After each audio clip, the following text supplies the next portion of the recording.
पाकिस्तान में आने वाली नई गाड़ियों के सिस्टम्स के बारे में हम लोग कितना जानते हैं। बहुत दफ़ा ऐसा होता है कि हम लोग मुख्तलिफ़ गाड़ियों के रिव्यूज़ देखते हैं जो इंटरनेट पे इधर उधर चल रहे होते हैं, लेकिन हमें उनमें इस्तेमाल होने वाली बहुत सी सलाहत का नहीं पता होता। वो हमारे सर के ऊपर से उनके लफ्ज़ जो हैं वो गुजर जाते हैं। जदीद गाड़ियों में बहुत से ऐसे निज़ाम शामिल हैं जो पहले गाड़ियों में नहीं हुआ करते थे, जैसे ट्रैक्शन कंट्रोल है, पार्किंग असिस्ट है, या आप कह लें कि AEB है, ब्लाइंड स्पॉट डिटेक्शन है, आइसोफिक्स, वो तो खैर होता था एनीवे। लेकिन ये सारी चीज़ें ऐसी हैं कि जो बाद औक़ात लोगों के लिए मसाइल का बास बनती हैं। तो इस व्लॉग में हम उन तमाम टर्म्स का जायज़ा लेंगे कि वो कौन सी हैं।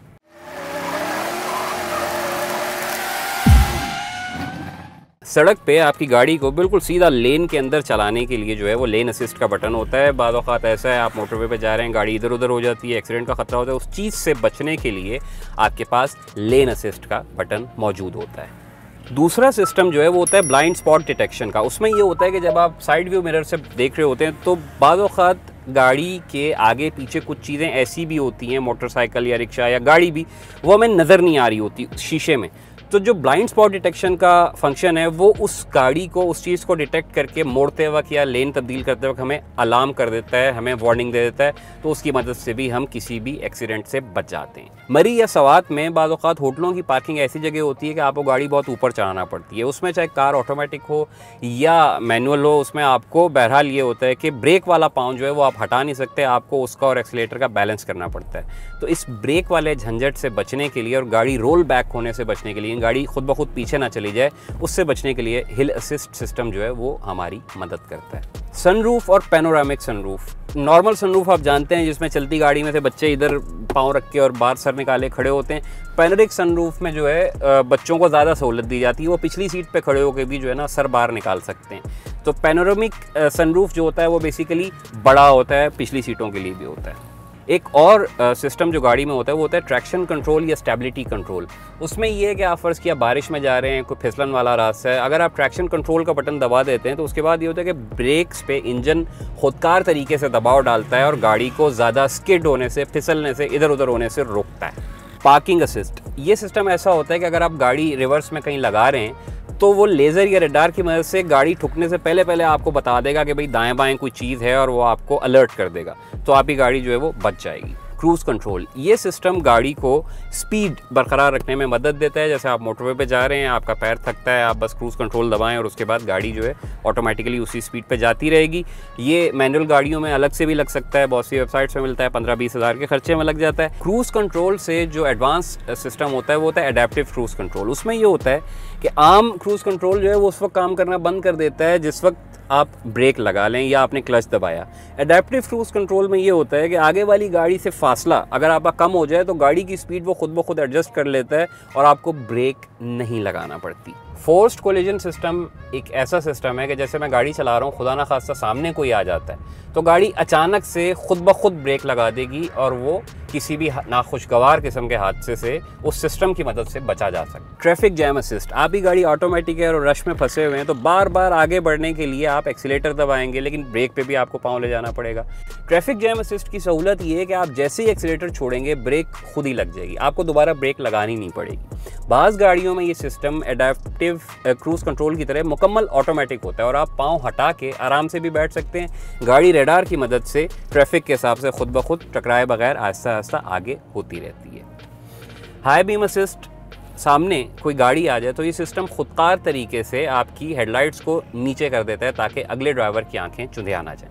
स्पीड लिमिट असिस्ट, ये सिस्टम सड़क पर स्पीड लिमिट के निशानात खुद देखकर ड्राइवर को अलर्ट कर देता है कि मियाँ रफ्तार जो है उसको आहिस्ता कर लो।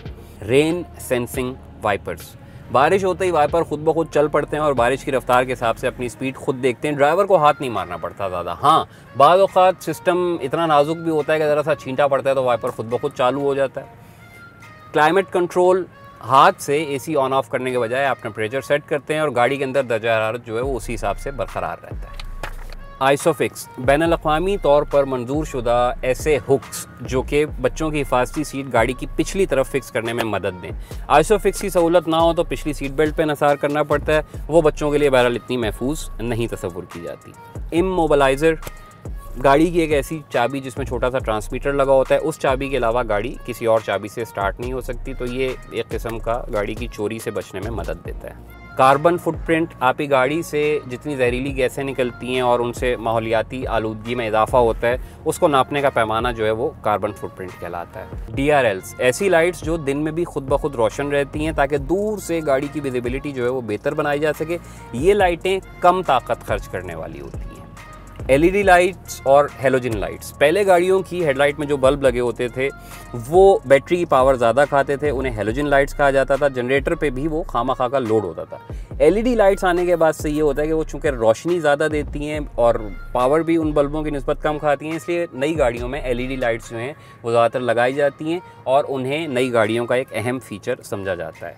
अब बारी आती है ऐसे अल्फाज की जो गाड़ी की डिक्शनरी में अहम है।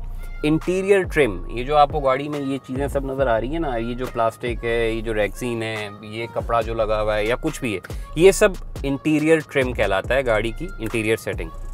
अपहोल्स्ट्री एक टर्म है जिसे आप बहुत सुनते होंगे। गाड़ी की पोशिश को सादा तरीन ज़बान में आप समझिए कि बस ये अपहोल्स्ट्री यही होती है। ट्रांसमिशन, गाड़ी में मौजूद गियर सिस्टम को ट्रांसमिशन कहते हैं। ऑटोमेटिक गाड़ी या मैनुअल, दोनों में गियर के निज़ाम को इसी लफ्ज़ से डिफ़ाइन किया जाता है। अब अगर गाड़ी में 5 गियर हैं तो आप उसको 5 स्पीड ट्रांसमिशन कहेंगे। अगर गाड़ी में 8 गियर है तो वो 8 स्पीड ट्रांसमिशन कहलाएगी। और इसी तरह गियर की तादाद कम या ज़्यादा जो होगी वो उसी के साथ ट्रांसमिशन का वर्ड और स्पीड का वर्ड लगा के उसको आप एक एडजस्ट कर लें। ग्राउंड क्लियरेंस, नई गाड़ी जब किसी स्पीड ब्रेकर पे अचानक नीचे से लग जाए और वो जो दिल पे ठक की आवाज़ लगती है ना, वो आप समझ लें कि ग्राउंड क्लियरेंस का ताल्लुक उससे है।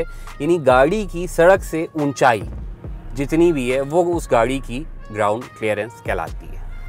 इन तमाम अल्फाज और टर्मिनोलॉजीज़ के अलावा अगर आपको लगता है कोई चीज़ ऐसी है जिस पे बात करनी चाहिए, कोई लफ्ज़ मुश्किल है जिसका तर्जुमा या जिसकी वजाहत होनी चाहिए, तो आप इस ब्लॉग के नीचे कमेंट कर दीजिए। इंशाल्लाह हमारी कोशिश होगी कि अगली बार उस चीज़ के बारे में बात की जाए। बहुत शुक्रिया, अस्सलाम वालेकुम।